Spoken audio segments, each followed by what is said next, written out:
The story you are about to hear goes beyond politics, beyond headlines, and deep into the invisible web of influence that shapes decisions most people never see.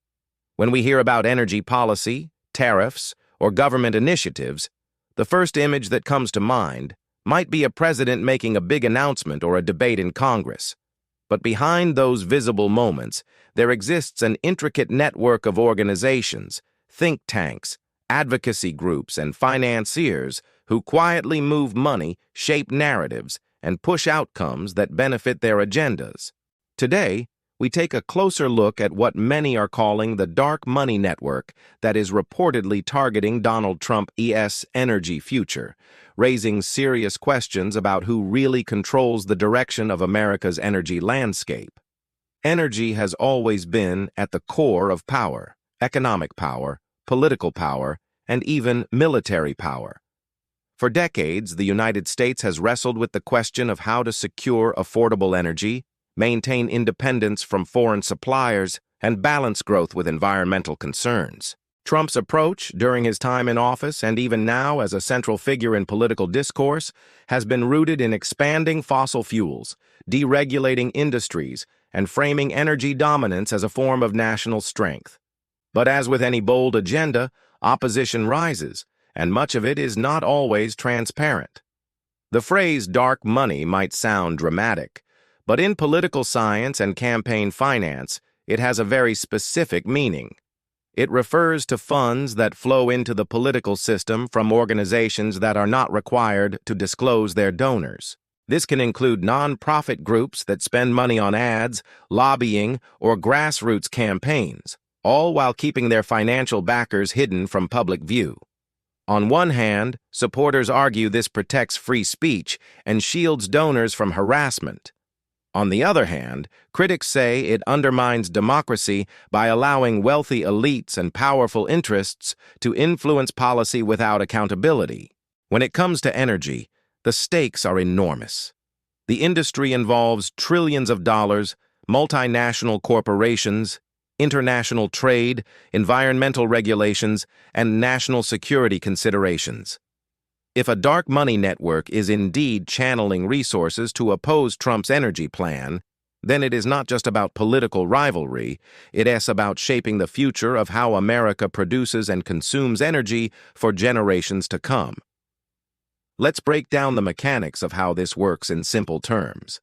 Imagine a wealthy individual or corporation that strongly opposes fossil fuel expansion because it either threatens their investments in renewable energy or because they are aligned with climate-focused initiatives.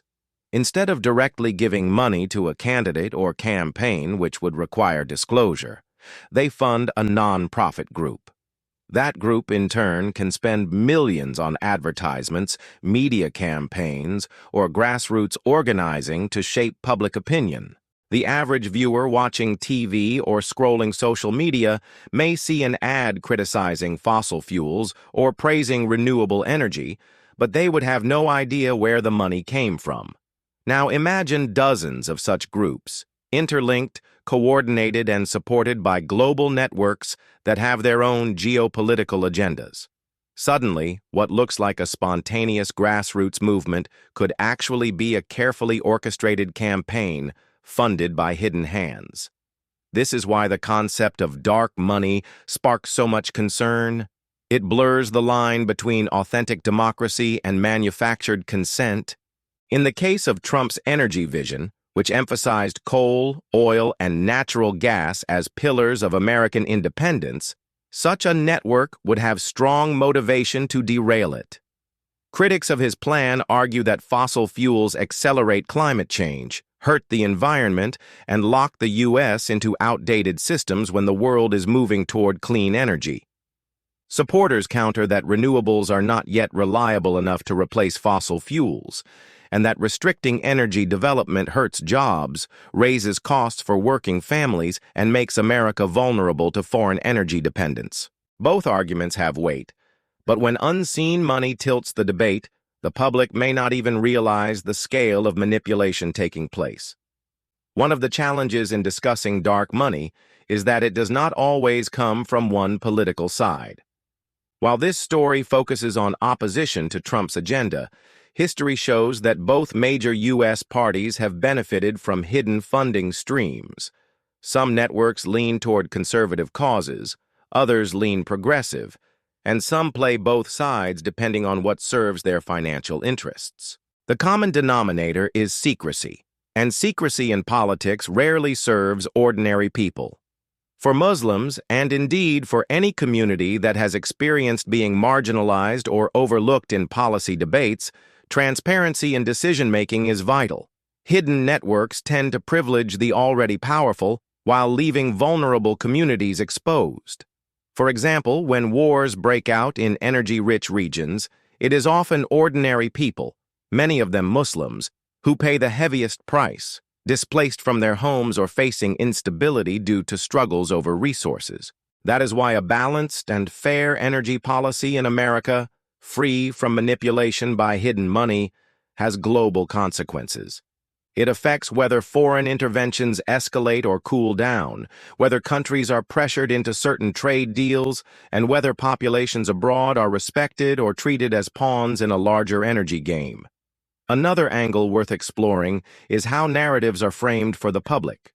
Dark money groups are not just about writing checks. They invest in storytelling.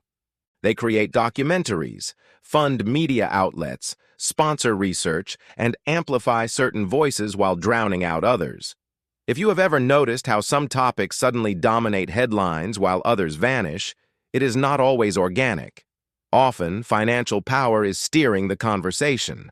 In the case of Trump's energy plan, narratives about climate change urgency, green jobs, or the moral responsibility to move away from fossil fuels may be boosted with heavy funding.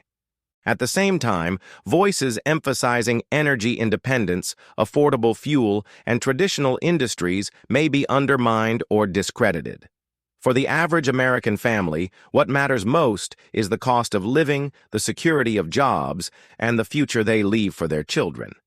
They may not think about dark money networks while filling their gas tank or paying their electricity bill, but those hidden decisions influence whether prices rise or fall, whether certain industries survive or collapse, and whether America's role in the global energy market strengthens or weakens. The irony is that while dark money is hidden, its effects are not. When factories close, when energy bills spike, or when foreign policy shifts suddenly, those are visible consequences. The invisible hands remain in the shadows, but the outcomes are felt in every household. Let's also touch on the global dimension. Energy policy in the U.S. does not stay confined within its borders. When America changes course, it ripples across the globe. If fossil fuel expansion is halted, it affects oil-exporting countries, many of which are in the Middle East. This directly impacts economies, livelihoods, and social stability in regions where Muslim populations are central. On the flip side, investment in renewable technologies creates opportunities for global cooperation, but it must be done fairly and not in a way that exploits poorer nations. If dark money networks are driving these shifts for their own benefit, then once again, ordinary people, both in America and abroad, may suffer while elites profit. At the heart of this issue lies a fundamental question. Who gets to decide the future of energy? Is it the people, through open debate and democratic choice, or is it hidden interests, through money that never sees the light of day? For a healthy democracy, transparency is non-negotiable. Communities, including Muslims who have often been scapegoated in energy conflicts abroad, deserve to know that policies are shaped by reasoned debate, not by backroom deals and secret donations. The discussion of Trump's energy future also intersects with the larger debate about what kind of economy America wants to build. Is the priority short-term dominance through fossil fuels or long-term sustainability through renewables? Both paths have pros and cons, but the decision should come from informed citizens, not manipulated audiences.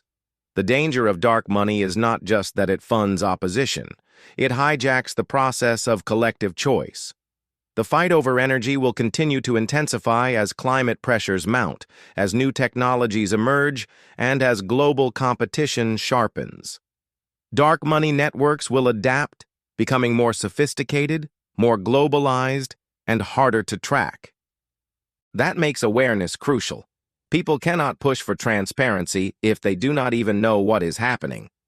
By exposing how these hidden systems operate, conversations like this empower viewers to question the narratives they are fed, to follow the money behind the headlines, and to demand accountability. The idea of hidden influence is not new. History is full of examples where powerful actors worked in the shadows to tilt outcomes. What is new today is the scale, speed, and interconnectedness of these efforts. Digital platforms, rapid information exchange, and global finance allow money to move quickly and invisibly. A decision made in a boardroom thousands of miles away can influence a policy debate in Washington within days. That is the world we live in now, and it is why critical awareness is more important than ever.